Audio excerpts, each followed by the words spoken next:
Hello, എല്ലാവർക്കും LLB ജംഗ്ഷൻ്റെ പുതിയൊരു വീഡിയോയിലോട്ട് സ്വാഗതം. ഇന്ന് നമ്മളിവിടെ ഡിസ്കസ് ചെയ്യാൻ പോകുന്നത് criminal trespass under Indian penal code 1860യെ പറ്റിയിട്ടാണ്. അപ്പം നമുക്ക് വൈകിക്കാണ്ട് ടോപ്പിക്കിലോട്ട് പോവാം. സെക്ഷൻ 441 ഓഫ് IPCയുടെ അണ്ടറിലാണ് ക്രിമിനൽ ട്രസ്പാസിനെ പറ്റിയിട്ട് പറഞ്ഞിട്ടുള്ളത്. ഈ സെക്ഷൻ്റെ അണ്ടറിൽ രണ്ട് കാര്യങ്ങളാണ് പറഞ്ഞിട്ടുള്ളത്.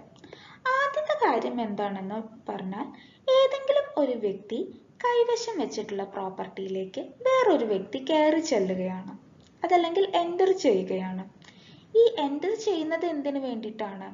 എന്തെങ്കിലും ഒരു കുറ്റകൃത്യം ചെയ്യാൻ വേണ്ടിയിട്ടോ, അതല്ലെങ്കിൽ ആ പ്രോപ്പർട്ടി പൊസഷനിൽ വെച്ചിട്ടുള്ള ആ വ്യക്തിയെ അപമാനിക്കാനോ, അതല്ലെങ്കിൽ ഭീഷണിപ്പെടുത്താനോ, അതല്ലെങ്കിൽ ശല്യപ്പെടുത്താനോ ഉള്ള ഉദ്ദേശത്തോടു കൂടിയിട്ട് ആയിരിക്കണം. ഇതാണ് ഈ സെക്ഷൻ്റെ ഫസ്റ്റ് പാർട്ടിൽ പറഞ്ഞിട്ടുള്ളത്. അതായത് whoever enters into property in the possession of another with the intent to commit an offense or to intimidate, insult or annoy any person in possession of such property. വേറൊരു വ്യക്തി കൈവശം വെച്ചിട്ടുള്ള പ്രോപ്പർട്ടിയിലേക്ക് എൻ്റർ ചെയ്യുകയാണ്. Enter ചെയ്യുന്നത് എന്തുദ്ദേശത്തിലായിരിക്കണം? ഒരു offence commit ചെയ്യാൻ വേണ്ടിയിട്ടോ, അതല്ലെങ്കിൽ ആ പ്രോപ്പർട്ടി പൊസഷനിൽ വെച്ചിട്ടുള്ള ആ വ്യക്തിയെ ശല്യപ്പെടുത്താനോ, അതല്ലെങ്കിൽ ഭീഷണിപ്പെടുത്താനോ, അതല്ലെങ്കിൽ അപമാനിക്കാനോ ഉള്ള ഉദ്ദേശത്തിലായിരിക്കണം. രണ്ടാമതായിട്ട് ഇതിൽ പറഞ്ഞിട്ടുള്ളത് having lawfully entered into such property but remains there with intent thereby to intimidate, insult or any such person or with an intent to commit an offense is said to commit criminal trespass. ഇവിടെ എന്താണ് പറഞ്ഞിട്ടുള്ളത് എന്ന് വെച്ചാൽ, ആ വസ്തുവിലേക്ക് നിയമപരമായിട്ടായിരിക്കും enter ചെയ്തിട്ടുണ്ടായിരിക്കുക.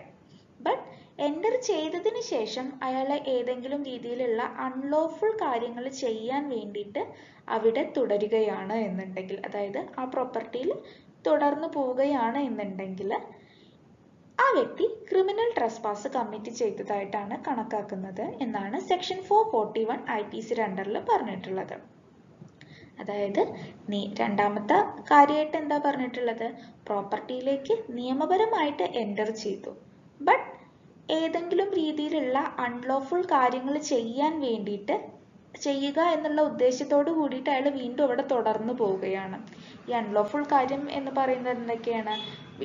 അവിടെയുള്ള ആരെങ്കിലും ഭീഷണിപ്പെടുത്തുക, അപമാനിക്കുക, അതല്ലെങ്കിൽ ശല്യപ്പെടുത്തുക, അതല്ലെങ്കിൽ ഏതെങ്കിലും രീതിയിലുള്ള കുറ്റം ചെയ്യുക എന്നുള്ള ഈ ഉദ്ദേശത്തോടു കൂടിയിട്ട് അയാൾ അവിടെ തുടർന്നു പോവുകയാണ് എന്നുണ്ടെങ്കിൽ അയാൾ ക്രിമിനൽ ട്രസ്പാസ് കമ്മിറ്റ് ചെയ്തതായിട്ടാണ് കണക്കാക്കുക. സോ ഈ സെക്ഷൻ്റെ അണ്ടറിൽ രണ്ട് കാര്യങ്ങളാണ് പറഞ്ഞിട്ടുള്ളത്. ആദ്യമായിട്ട് അവിടെ അൺലോഫുള്ളി എൻ്റർ ചെയ്യുന്നത് എന്ത് ഉദ്ദേശത്തിലായിരിക്കണം? അവിടെ എന്തെങ്കിലും ഒഫൻസ് കമ്മിറ്റ് ചെയ്യുക, അതല്ലെങ്കിൽ ആ പ്രോപ്പർട്ടി പൊസഷനിൽ വെച്ചിട്ടുള്ള വ്യക്തിയെ എന്തെങ്കിലും രീതിയിലുള്ള ശല്യപ്പെടുത്തുക, ഭീഷണിപ്പെടുത്തുകയൊക്കെ ചെയ്യാൻ വേണ്ടിയിട്ട്.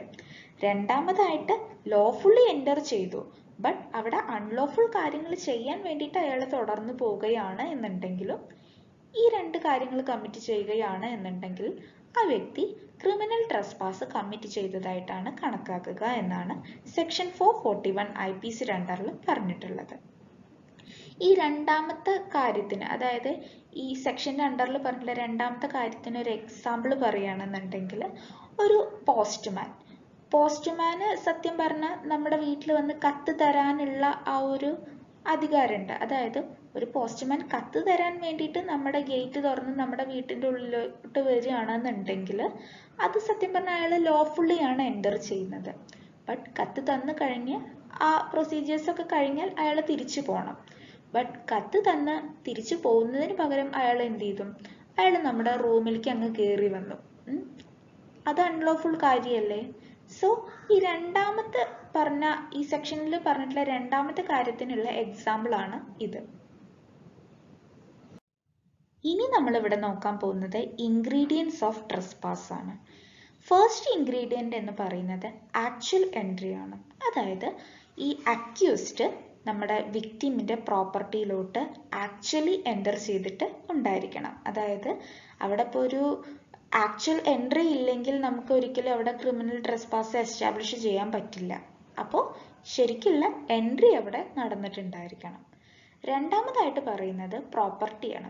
അതായത് ഈ സെക്ഷൻ പ്രകാരം ബോത്ത് മൂവബിൾ പ്രോപ്പർട്ടിയിലോട്ടും അതുപോലെ തന്നെ ഇമ്മൂവബിൾ പ്രോപ്പർട്ടിയിലോട്ടും ഉള്ള അൺലോഫുൾ എൻട്രിയെ ട്രസ്പാസ് ആയിട്ടാണ് കണക്കാക്കുന്നത്. മൂന്നാമതായിട്ട് പറയുന്നത് എന്ന് പറഞ്ഞാൽ പൊസഷൻ ഓഫ് ദ പ്രോപ്പർട്ടിയാണ്. ഈ വിക്ടിമിന്റെ പൊസഷനിൽ ഇരിക്കുന്ന പ്രോപ്പർട്ടിയിലോട്ടായിരിക്കണം ഈ അക്യൂസ്ഡ് അൺലോഫുള്ളി എൻ്റർ ചെയ്തിട്ട് ഉണ്ടായിരിക്കേണ്ടത്.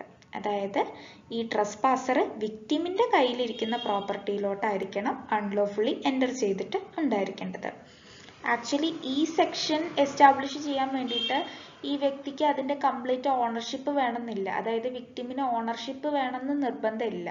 ജസ്റ്റ് പൊസഷൻ തന്നെ സഫിഷ്യൻ്റ് ആണ് ഈ ക്രിമിനൽ ട്രസ്പാസ് എസ്റ്റാബ്ലിഷ് ചെയ്യാൻ വേണ്ടിയിട്ട്.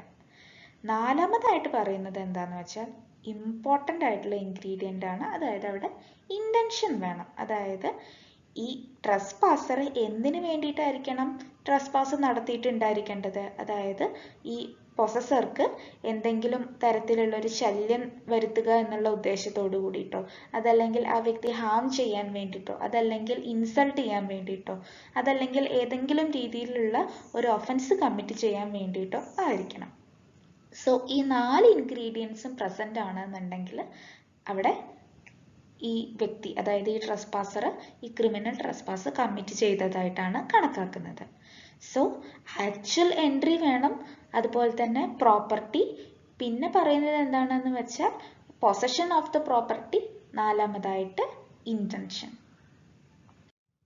ഇനി നോക്കാൻ പോകുന്നത് സെക്ഷൻ 447 IPC ആണ്. അതായത് punishment for criminal trespass. Criminal trespass commit ചെയ്തിട്ടുള്ള ഒരു വ്യക്തിക്ക് കിട്ടാവുന്ന പണിഷ്മെന്റ് എന്ന് പറയുന്നത് 3 മാസം വരെ എക്സ്റ്റെൻഡ് ചെയ്യാവുന്ന രീതിയിലുള്ള ഇംപ്രിസൺമെന്റ്, അതല്ലെങ്കിൽ ഫൈൻ. ഈ ഫൈൻ എന്ന് പറയുന്നത് ചിലപ്പോൾ 500 rupees വരെ എക്സ്റ്റെൻഡ് ആവുകയും ചെയ്യും. അതല്ലെങ്കിൽ ഇത് രണ്ടും കിട്ടും എന്നാണ് ഈ സെക്ഷൻ്റെ അണ്ടറിൽ പറഞ്ഞിട്ടുള്ളത്. സോ 3 മാസം വരെ എക്സ്റ്റെൻഡ് ചെയ്യാവുന്ന രീതിയിലുള്ള ഇംപ്രിസൺമെന്റ്, അതല്ലെങ്കിൽ fine which may extend to ₹500, അതല്ലെങ്കിൽ ബോത്ത്. ഇന്നത്തെ ഈ വീഡിയോയിൽ നമ്മൾ ഡിസ്കസ് ചെയ്തിട്ടുള്ളത് ക്രിമിനൽ ട്രസ്പാസിന്റെ ഇൻഗ്രീഡിയൻസ്, അതുപോലെ ക്രിമിനൽ ട്രസ്പാസിന് IPC അണ്ടറിൽ കിട്ടാവുന്ന പണിഷ്മെന്റുമാണ്.